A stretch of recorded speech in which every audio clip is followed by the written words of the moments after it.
Hello and welcome everyone to today's edition of Mind and Disease. So, I would like to um, invite everyone to today's class presentation, not just a class. So, um the main objective of today's presentation is to understand how mind works, how we have disease, and how we can go about solving this. So, from the Ayurvedic and yogic perspective, even from the modern perspective, we know that stress can produce so many health problems. Um, we can know that stress produces problems with heart. Stress can even cause shortening of life because stress reduces your energy levels, prana. Um, One of the things that is known to affect our digestion is mental stress. So, today we will try to understand the mechanism of how all this happens and we will try to solve it. We'll try to find a way how actually we can cure it. So, from the yogic and Ayurvedic point of view, so in the Charaka Samhita deals with the mind, body, and spirit as a whole. So, uh, in he is very diligent to tell us that the mind is the cause, and health cannot be just about one particular thing going right or wrong. He says that the object, the senses, the mind, they are all working together. And he gives a very beautiful analogy here of how we perceive an object. So we can see here clearly, if you can see, there is an object. Okay, now in this world, there is an object. And our senses, touch, form, taste, all these different senses, they perceive this object. And how they perceive? Depending on the strength of prana. So we all have prana in the senses. And depending on how sharp or how strong your senses are, you perceive that object. And once the object is perceived, the sensation of that object, according to Ayurveda, once all the sensation comes in, either from the hand, from the touch, sight, smell, or taste, or sound. So all this sensation is put together by prana. So just like somebody gives you an advertisement, you watch it. And once you watch an advertisement, you are all for it. You are very interested. It gets your senses excited about that particular advertisement. So that prana, it takes in that input, and it gives this input to the mind. It's like, what do you think? What do you want?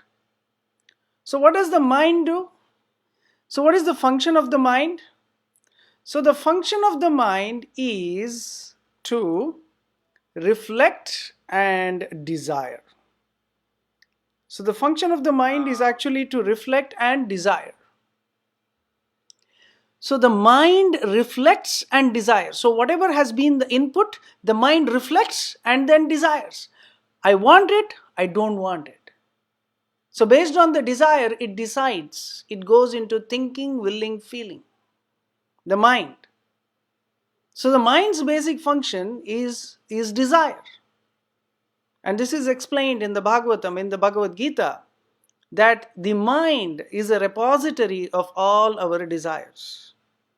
The problem is that in the perception is our old memories, and we will talk about it, how old memories, how traumatic experiences, how suffering, all the previous things, they all come in when you perceive an object.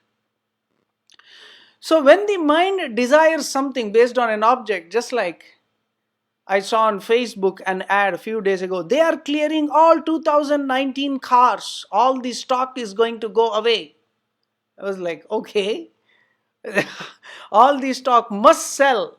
So I was thinking maybe they are selling cars at like 5,000 bucks or something. So I sent an inquiry and I got 20 phone calls saying we are selling at 10% off. I mean, like, that's okay. But when the sale was going on, they said rock bottom prices. Is that what you call rock bottom? So rock bottom prices, I'm like, okay. So everybody gets excited about something, or the mind desires about something. $20 fare sale, Spirit Airlines. So everybody gets excited. Okay, even if I don't want to fly, but who wants to miss a $20 flight? So then this sensation goes to the mind. So the mind, okay, let's go for it. It had that desire already, then that object pops up. Just like we find when there is a riot going on, there is a situation where in a city there is a disturbance and there is riots. Now, why is this riots? Because people have that pent up feelings, and when the occasion is right, the feelings come out, and that's how it goes. So the mind has all these inner desires, and based on the situation, these desires begin to sprout. So they are in the form of seed, these desires, they begin to sprout. Then who appropriates the desire? Once the desire comes up in the mind, the next person to take up that desire next to the mind in the heart is this person called ego. That is you. So he maximizes that desire. He takes up that desire and kind of blows it up, depending on his ego. So the ego gives you an identification. Yes, you are right. You need to have this. You need to have this car. You need to do this. There was once, uh, I was hearing one preacher speak, and he said a very beautiful thing. He said his dad had bought the best car that was available at that point of time. And the whole family, and a typical American family, they went to a hotel in that car, a restaurant, and they had dinner, and they came back and they were all excited. Oh, we have a new car. And the father and all the kids, they were all watching television, as would any family do at 9 o'clock. After dinner, they came back and they were having some ice cream, and they were just watching television. And there an ad came up. And when that ad came up, it said the latest model car. It said the latest model car. And they were showing the tires, they were showing the front of the car, the back of the car, all these different things. They were showing all these exciting things about the car. And everybody was getting excited. This is a beautiful car. But the father was getting, oh my God, I thought I bought the latest model car. Now what's happening? And then when he saw what's happening with the car, and he was getting anxiety. Did I miss out on this car? I thought I bought the latest model car, and very soon there is a new model there. He was all in anxiety. And then they gave a long shot, it was the same car, and he came down. But all this while, because of his desire, because he went into this anxiety. And today we'll look into how these feelings, then they go into the ego, and they go to your intelligence. So intelligence has to make a decision. So in his case, if it was a better model car, he would have felt sad. But was it necessary? How do we control this? And how do these feelings, these emotions, these desires, these affect you? These affect your digestion, these affect your mental health. All these things are very, very common. When we see our colleague make a little bit of more money, just like Now there is so many people are losing jobs, and then they say, oh, Amazon is hiring, they are giving you double pay and this and that. And so when people hear this, you also get a lot of feelings. So all these things go on. And finally, there is the soul, that is us, who is watching all this. Now, if you see, just before the soul, there is the intelligence. There is the intelligence. So this intelligence, what it shows is that what this intelligence reflects is actually the soul. So this intelligence, this reflects the soul, and he makes the decision on behalf of the soul, that is me. Because the soul right now is inactive. One who is self-realized, the soul which is self-realized, he is happy. But we are not yet self-realized. So the intelligence, so the stronger the intelligence, the more closer we are to spiritual happiness. The weaker the intelligence, the more closer we are to material anxiety. And that's what we will discuss today. So going further, we can see that Charaka has explained to us that we need to have a balance, because merely having everything is not enough. Even if we have everything, we could still be in anxiety. We could still be the richest man in the world, and we could have n number of health problems. We could be the richest man in the world and we could still have a divorce. We could be the richest man in the world and we could still have so many problems. So a richness or good health means a good balanced mind. There is a definition of good health according to Charaka. He says, samadosha samagnischa samadhatu malakriyaha prasanna atmendriya manaha swasta ityabhidhiyate. So he says, samadoshaha samagnischa. I spoke about this yesterday, and we have 7 doshas in our body. That is, when you eat food, it becomes rasa, digested matter. Then it becomes rakta, blood. Then blood digests and becomes mamsaha, that is muscles. Muscles are digested, they become medas, that is fat. Fat is digested, it becomes bones, asti, and bones are digested, it becomes bone marrow, and bone marrow, majja, becomes virya or semen or spiritual energy. So we see here very beautifully that these 7 dhatus are present in our body, and for each level of digestion there is a corresponding agni. So there are 7 dhatus, 7 agnis. Samadosha samagnischa samadhatu malakriyaha. He says, also we spoke about this basics yesterday. He said, proper digestion of these 7 dhatus and proper excretion also. So Charaka Samhita, Charaka says, proper digestion means proper excretion also. Samadhatu malakriyaha prasanna atmendriya manaha. So he says prasanna. So prasanna atma indriya manaha. So when your body is light, relaxed, atma indriya, so your body, your senses, manaha, the mind, of course the mind is here, but usually we refer here. Prasanna atmendriya manaha swasta ityabhidhiyate. So when your senses are controlled, mind is peaceful, that is good health. So when the mind is disturbed, that means you are not in good health. So for good health, what is most important? Of course, the physical factor matters, but what matters more than that is the mind. So how this works? So here is another picture of, I would say, how the sensation is transmitted. If you see, I have, so there is the object, whatever is there, and when it is perceived, it is the prana. So basically, if you open up, in the Bhagavad Gita, Krishna says, a yogi A yogi, by the practice of yoga, he becomes like a tortoise. You see, a tortoise, when it is attacked, he the tortoise goes within. He retracts. The tortoise retracts. And when the tortoise retracts, he doesn't hear, see, or anything.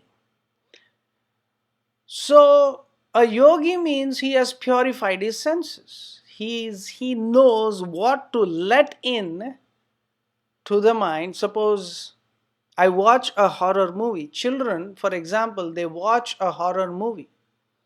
It leaves a lasting impression for the rest of their life. So when they do that, that object, it is carried by the prana. And then this sensation is taken in the prana, but the senses are just pinhole cameras. Remember, they are just like cameras. It's just like Facebook. You have all the feed there. But until you see it, it just remains in Facebook. It doesn't go to you. It just remains in Facebook. Until you open your phone, open that app. Facebook is not going to come to your face, hey, this is it. No. Until you open it, it will remain in Facebook. So you have to open Facebook and then you have to watch those pictures. So similarly, objects are presented in front of you. Now it's up to you how much you want to let them in. I want to see this. Suppose you go to Madame Tussauds, right? Madame Tussauds, right? I don't know how you pronounce. So you go there and then you watch all these different things. You want your senses to experience it. And the senses are just giving you how it looks like, how it feels like, but ultimately it's your mind. Because the senses can just make an image. You can even watch that image. But what it does to the mind, what the mind does later on is what matters. My PhD, we had a physics physiology teacher during our yoga, and he said if you keep your eyes, the eyes will form an image. If you keep your ears, they will hear sound. If you keep your nose, they will smell. But who smells? Who hears? The sound will go there.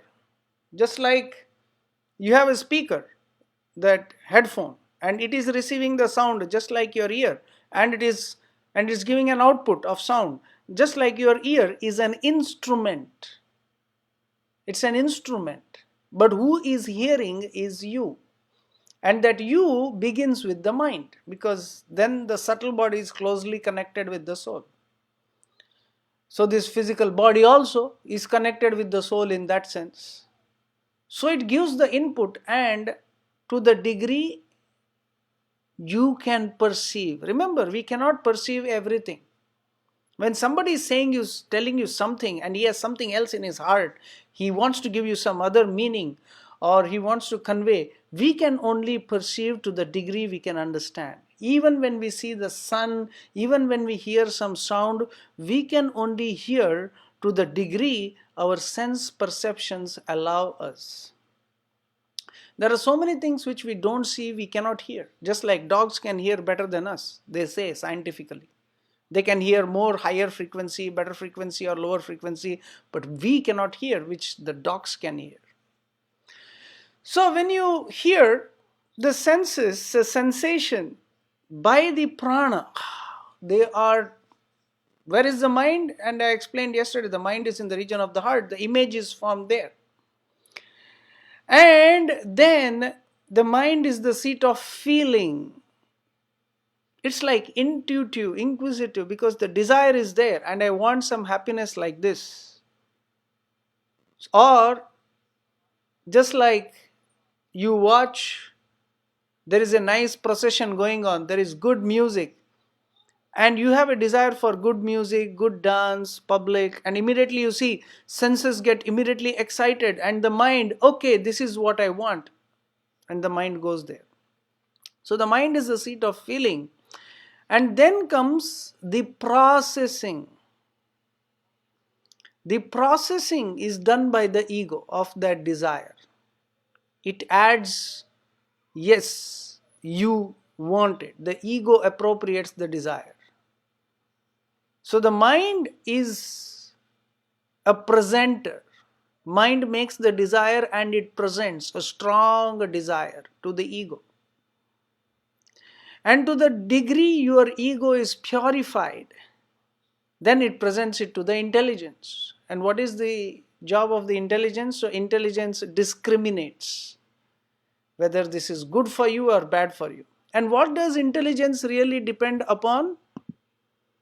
And that in between thing you can see in this slide is smriti or memory.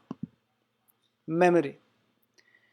So memory, recognizing. So Srila Prabhupada explains in the Bhagavatam very beautifully. He says the characteristics of intelligence. It is said a doubt.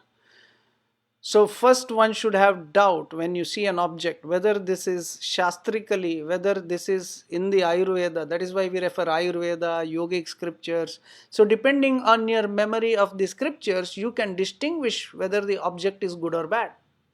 You can perceive the object correctly or wrongly based on the strength of your intelligence. So that is why sleep, memory, are very important functions of a good and a strong intelligence, and based on that intelligence you make proper, you give the back to the mind, saying, you give the sensation back to the mind saying, hey mind, this is not a proper desire, let's go somewhere else, let's go to a place of meditation, let's go to a place of peace, let's not go to this dance here.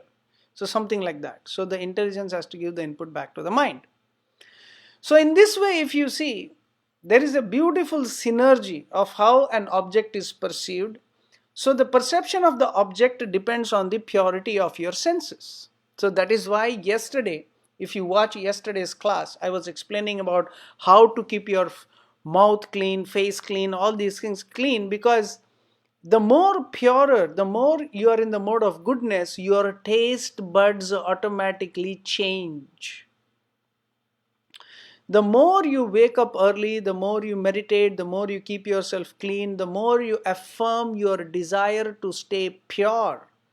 The more you, so everything is based on desire. So the more you are in the mode of goodness, your desire is to stay away from diseased condition. So diseased condition means mode of passion and mode of ignorance. So what are the diseases? Atyahara, eating too much, working too hard, simply talking, wasting time, and not following the rules of fasting, meditation, just doing something haphazard, and associating with too much worldly minded people. So these are the things that can ruin our physical and mental health. So in this sequence, if we follow, we need to have a good routine, good pure senses to have to actually perceive an object, and depending and depending on how you perceive the object, suppose you perceive, if somebody tells you, like for example, if I go to a salesman, then all he is talking about uh, selling a car and how to make money with that, this and that, and after some time you get into that, you think this is the only way to make money. If you speak to some guy who's trading in stocks, you're only thinking of, oh, these stocks will make me money. So you are very, very influenced. So that is in the mode of passion and ignorance. So your mind can sway. But it is said, a stable mind, a stable health.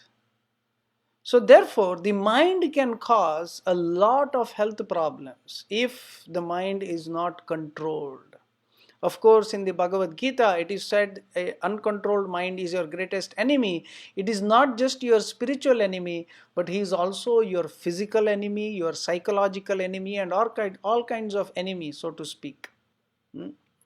So we will look into what are the possible issues we can have because of the uncontrolled mind. or uncontrolled emotions. So I have, from the scientific data which is available today, these are some health problems that I put together. But in general, you can easily Google this. You can find it in yoga. We call it psychosomatic diseases. These are called psychosomatic diseases. And today, because of this coronavirus, everybody is in a state of fear. Just watching news, fear. Media people, they are the biggest people who scare everyone. And most of it is, oh, if you watch the news few days ago, they were going to say, oh, it's going to last 18 months, this shutdown is going to last. No, it's not going, it's astrologically, it's not going to last that long anyway. It's something that within a month or two everything should be fine. So, but we can, even in the midst of greatest fear, if one is confident, it is said in Ayurveda, it is said, as and how you worship and meditate on the Lord, on Vishnu, the diseases stay so far. So if you become scared, that fear itself will kill you. That emotion itself will kill you.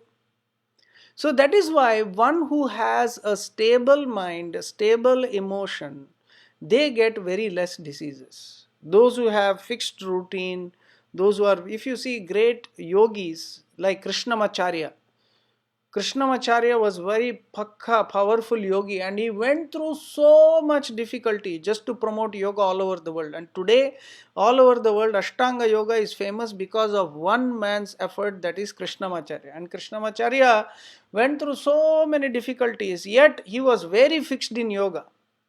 At the age of 93, he slipped down. He slipped down and he broke his thigh. He had a fracture. Yet he had so much faith in yoga, he developed a routine sitting in his bed. He developed a routine sitting in his bed and he practiced it there and he healed himself. So this is the power of the mind. If your mind's desire is very strong, you can achieve anything. But if the mind is fearful, what will happen? That's it. Nothing will happen. So what is really needed is the strength of the mind, because there are three things which are required for success in life. What are they? Concentration of mind, persistent effort, and grace of God. However, when your mind experiences some bad emotions, here are some things which I found very relevant. We call them psychosomatic problems. So the first one is worry. So when you are in a hurry, you worry. So what does it cause? Indigestion. The stomach is the one that is affected when you too much worry about things. That is why people, they listen to Gaur Gopal Prabhu's jokes, especially in India. They listen to a lot of his jokes, and he says, if you have a problem, can you do something about it? Then why worry? If you cannot do anything about it, then why worry? Worry is simply a waste of time. Just wait. And one can achieve so much peace by giving up worry, and let's face the situation, and giving up fear, and let's face the situation. And one should depend upon something that you can depend upon. And it says, of course, Ayurveda says, meditate on Lord Vishnu and meditate on the universal energy, Brahman. And when you meditate, it is said that just like when there is bright sunlight and you can choose to close your room and be in darkness, yet you have an option that I want to expose myself to the sun. So similarly, there is universal energy. And the example is given in the Yoga Sutra that there is a river flowing, and the farmer, he has access to that river, but he has a bund. but he has a small wall. Here is a field and there is a river which is flowing. If he opens up a small corner of that wall, then the river water can come into his field. So similarly, a yogi, even in the most dire and difficult situation, a yogi's mind is that he depends upon the Lord, he depends upon the inner energy, inner strength. So he should develop strength in meditation. He should not worry unnecessarily, because worry can cause, the first thing that gets hit when you worry, when there is stress, is your digestion. And the two things we talked about yesterday, the two things that Ayurveda says are the most affected. Uh, the first one is improper digestion, and second is improper excretion. Because of worry, you don't eat properly, you eat emotionally, it doesn't digest, and then you don't sleep well, the excretion is affected. One of the things that can trigger and multiply an irritable bowel syndrome is actually anxiety. So one should keep away from anxiety. So many people have this anxiety syndrome. So if we do not, so that is why physical exercise are one of the ways to calm you down. The second is, don't watch television today at least. The third is, basically in anxiety we should learn to breathe well, deep breathing. Irritable bowel syndrome, all these are symbols of anxiety, and basically these are all physical effects of what is going on in your mind. So that is what the Ayurveda and yoga textbooks state. Then stress, working too hard, not sleeping enough. So repeatedly, when you deprive yourself of sleep, when you overeat, when you, so the energy that you need to get by proper sleep and proper food and proper waking up, all these things that are there, that you need to get by a proper lifestyle, because of that mental stress, it creates, in overall, you do not realize the heaviness in your cranial, in all your brain muscles, loss of brain tissue, and gradually it leads to loss of memory, because all you know is, I have to take stress and I have to work hard, and it becomes a chronic stress. So chronic stress means at one point of time in your life you think this is how you it forms it, every activity that you do forms a mentality in your mind, and gradually then this is what it has to be. You don't get out of it, it becomes chronic. So that's why they say chronic pain. I mean, you should be shocked to the level of pain that people feel today, and many people have chronic pain issues, and that's all related to mental stress, but developed over a period of time. And then another thing is grief. I remember very vividly the first time we had a diagnosis in our yoga therapy in our college. And at that point of time, one man came, he had problems with breathing. And when he had problems with breathing, the one of the reasons that we detected that he had breathing issues is because one of his children was uh, having a severe health issue, and actually he passed away. One of his children passed away, and the day he passed away, the day he died, so to speak. So those things are beyond our control, but we should also realize, we should apply some philosophy. But he was under a state of shock, and he was so much under grief that he got bronchial asthma. And when we were doing a case report of this person and we were checking with him, how did you get bronchial asthma? And when we asked him, and then he said, I got bronchial asthma because such and such day my child passed away, and that shock, I was in grief. Then another thing that affects you, the lower organs. So each chakra controls certain emotions, and the more these emotions are affected, each chakra, when their emotions are affected, they cause problems in the particular organs. So when your love feelings are affected, they cause problems in the heart chakra. So similarly, when there is fear, when fear builds up over a period of time in a very high platform, then it does affect your kidneys and your ability to excrete. Of course, digestion and excretion are the two things that get affected right in the beginning. So what is the solution for all of this? So we have to understand what is the solution. So now we will discuss the possible solutions that we need. So first of all, like I spoke yesterday, the basic discipline should be there. So wake up early, clean your mouth, clean everything, bring yourself to the mode of goodness. You should shower twice a day. A clean mouth promotes clean digestion first.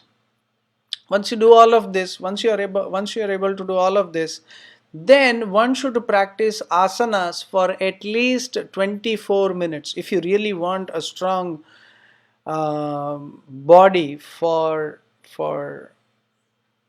a good meditative mind, for a good strong mind. You need first of all a good strong body. And it begins, so 24 minutes. Why 24 minutes? It is said in the Ayurveda and yogic sciences that anything done for one ghatika, so that is 24 minutes. So anything which is done for one ghatika, it has a very deep effect on the mind. So when you do something for 24 minutes,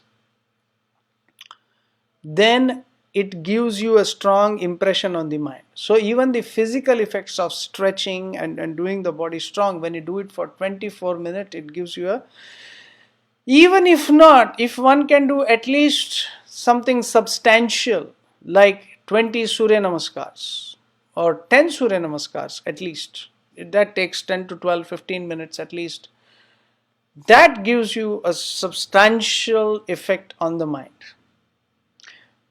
Now, even if you exercise 10-15 minutes, the first step, but if you are able to practice chanting or some form of meditation, yogic meditation for 24 minutes.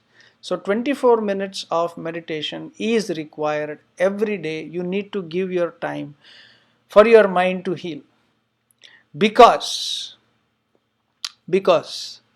Patanjali Yoga Sutra explains, Ayurveda also explains that most of our problems, mental problems, and the diseases that we saw, which are caused because of the mental problems that we see here, all these are caused because of previous pent up feelings affecting us today, the repository. And I'm not just talking about this birth, they could be of this birth, but they could be even of previous births. Actually, they are of many previous births. That the mentality, remember, your mind, according to the law of transmigration of the Bhagavad Gita, the soul and the mind, all of this, they travel together. The mind, intelligence, ego, and the soul, these four things, your subtle body.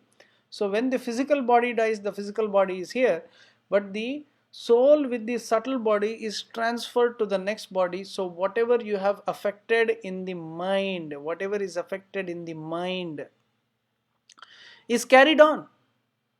The way you feel, all your previous anger, frustration. So at some point of time, they need to be cleansed. And Patanjali explains, how can you clean the mind? There is no soap to clean the mind. There are only two soaps to clean the mind. Dhyana heyaha tadvrattayaha.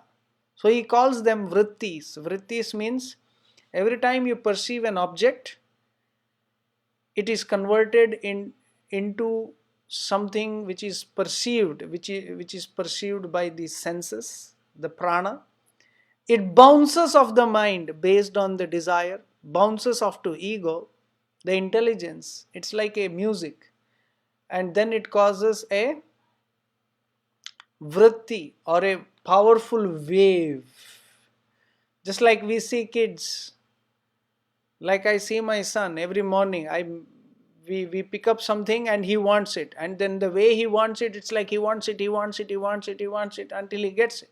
So that's how it is. And when we grow up, it just the body grows up, but the mental activity remains the same. We want better salary, we want this, we want that. The mind is just bouncing off. It's vritti. It's continuously going on until and unless we know the art of calming the mind down with a proper lifestyle and proper meditation. So both needs to be there. So lifestyle I dealt with quite a bit yesterday, and so this soap for the mind is either a mantra,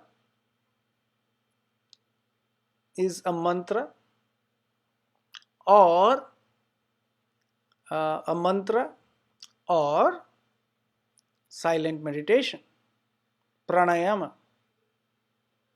So one needs to have higher thought.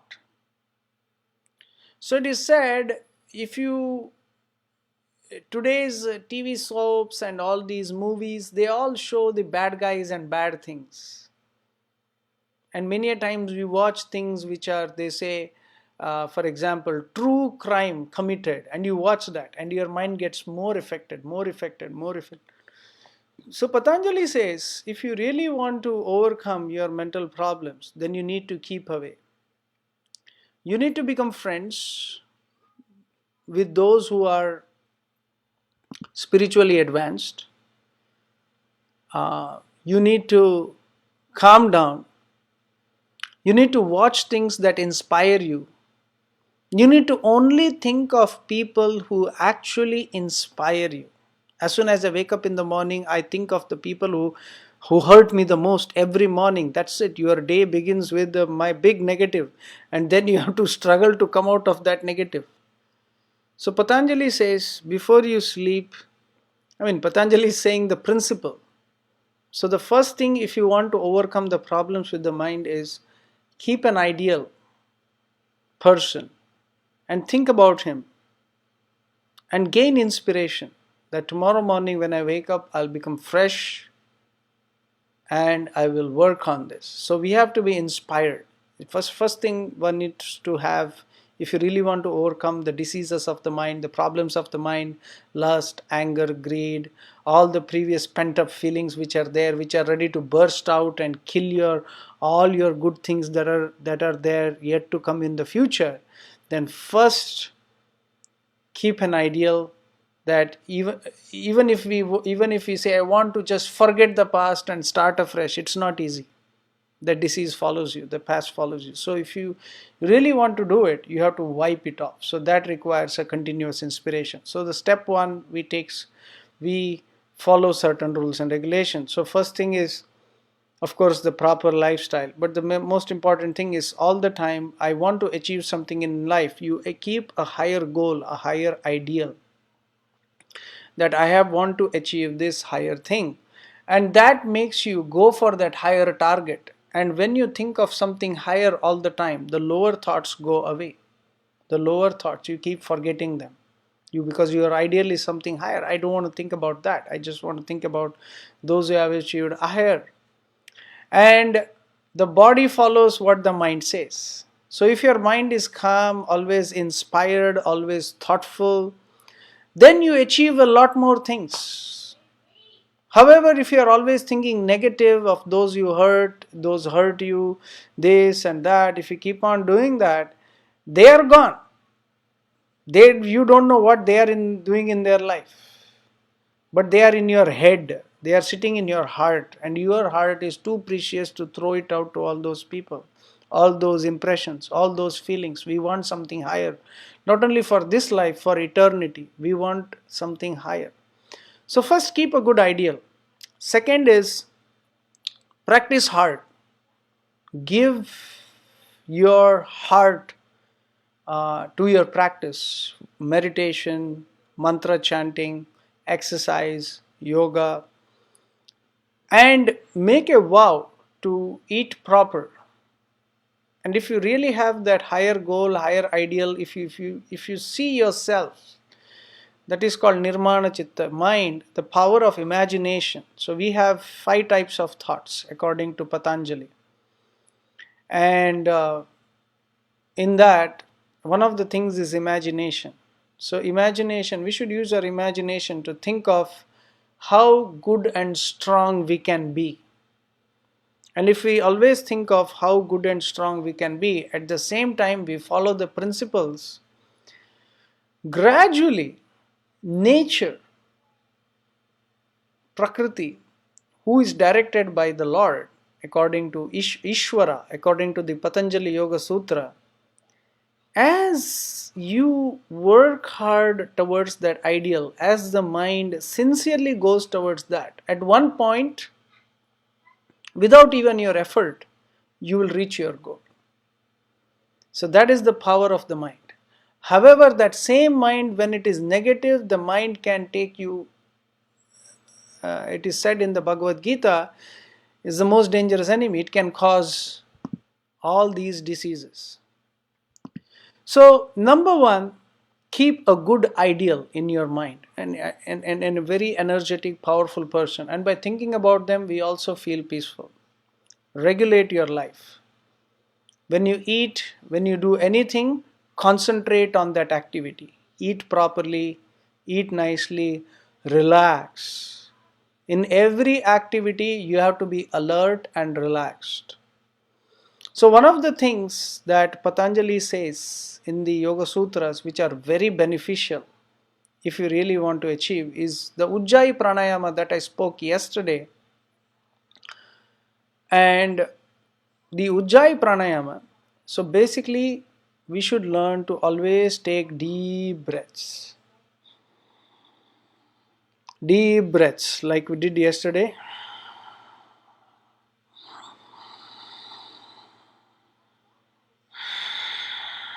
If this art is mastered,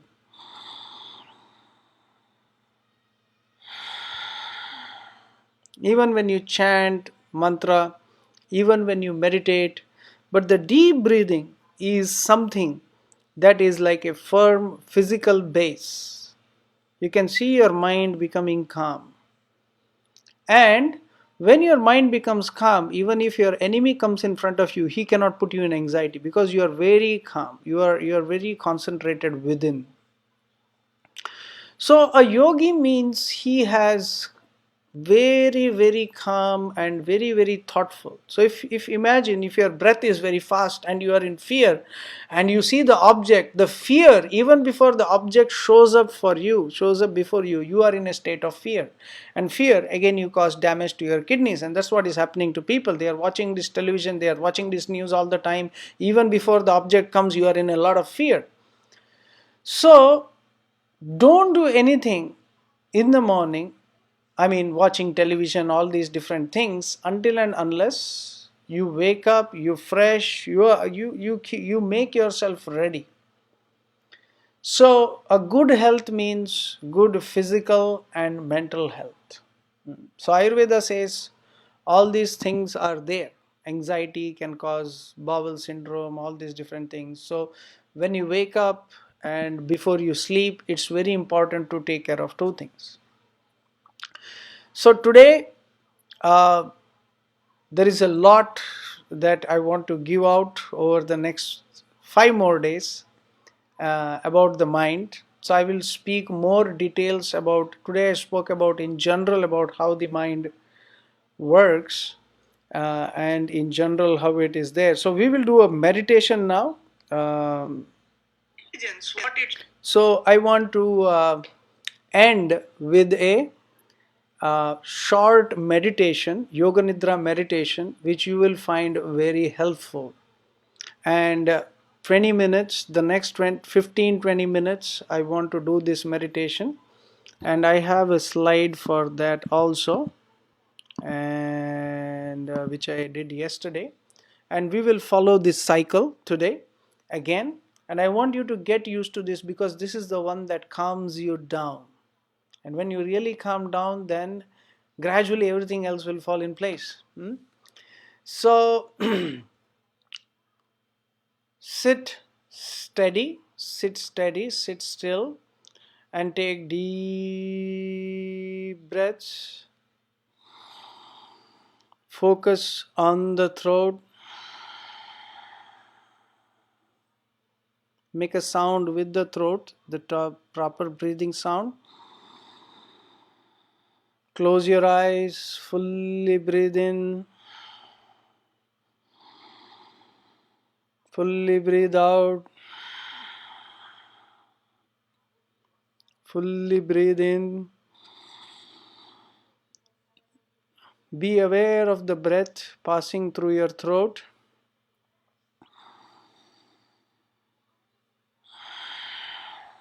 Be fully aware.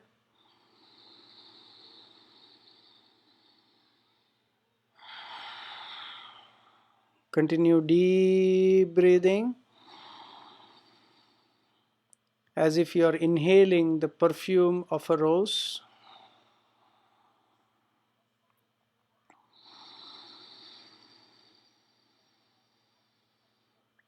Deep breathing.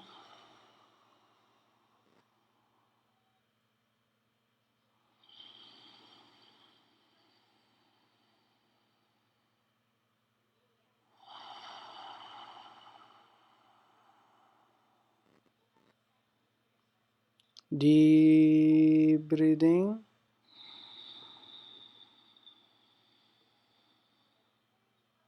Feel the calmness in your brain, in your throat.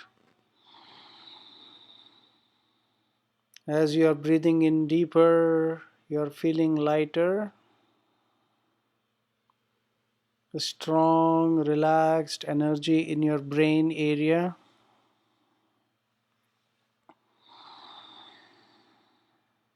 As you come down, the strength of your brain improves.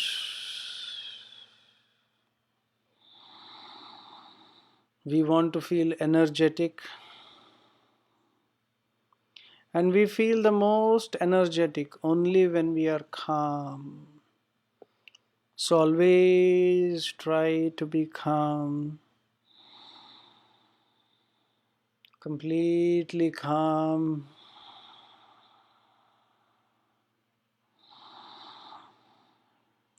Deep breathing.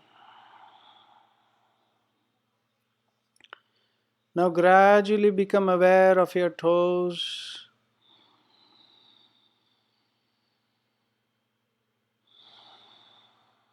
As you become aware of your toes, your feet, feel your toes, your soles, ankles, completely relaxing. Keep your hands, just the thumb and the forefinger just touching each other. Don't press them, just touch. There's a very, very beautiful pulse you will feel. If you do not press your hands, if you just touch the forefinger and the thumb, you'll feel a sensation. Now breathing deeply, focus on all your fingers of the hand.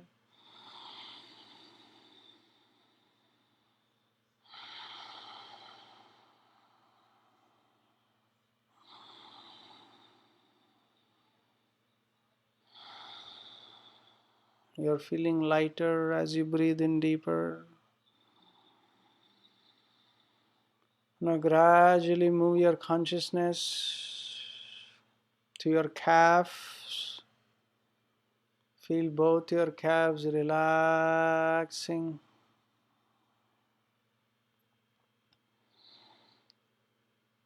your knees,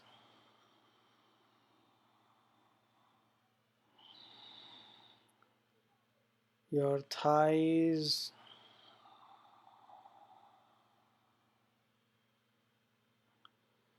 your lower abdomen.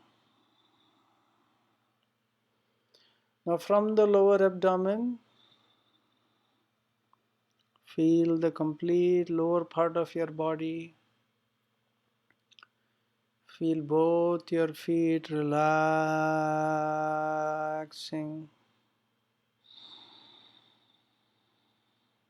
Calm down.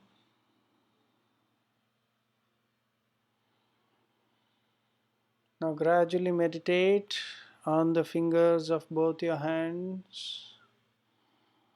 Be fully aware as you breathe deeply in and out and become aware of the different parts of the body. Feel them relaxing. Both your hands, feel them relax. Your wrists, your forearms, elbows.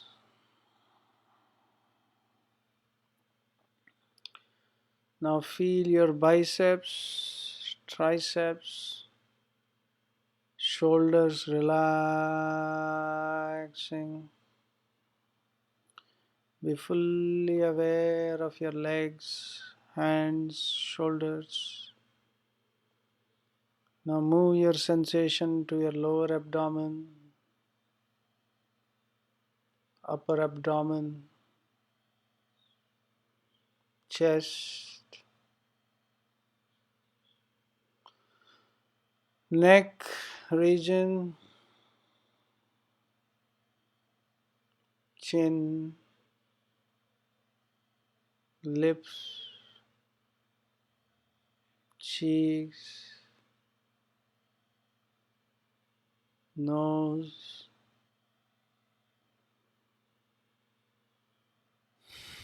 eyes,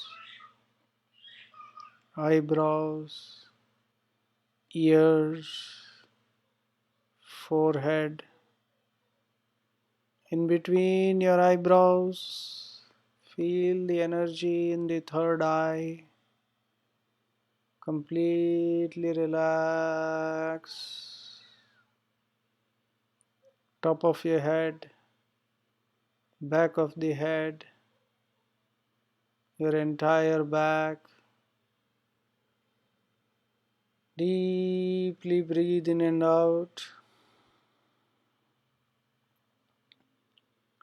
Now gradually imagine yourself sitting in this position. Mentally keep a picture of yourself.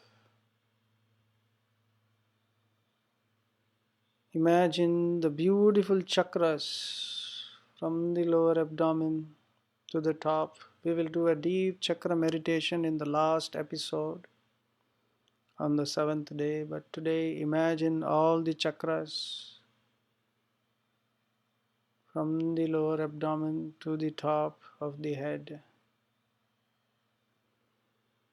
Deep breathing. And in your heart, feel the mind, intelligence, ego, your subtle body,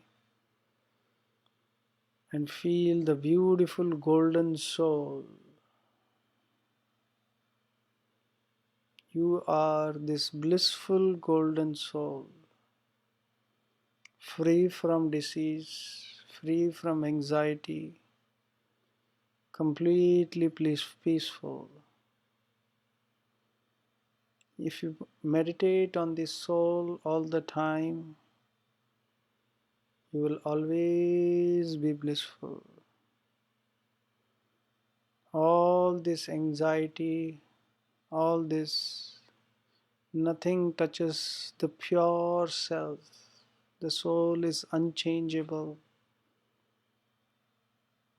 blissful, shining, golden. Let the mind completely focus on this blissful soul all the time. In all our dealings, may the prayer be that our consciousness may be focused on this soul all the time.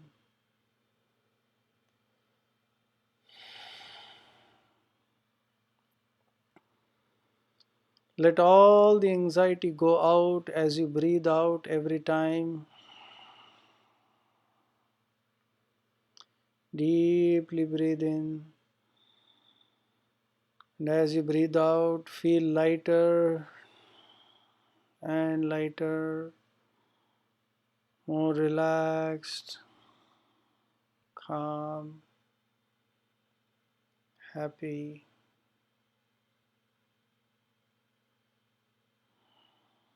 May this light of peace and energy always be with you, always connect with you.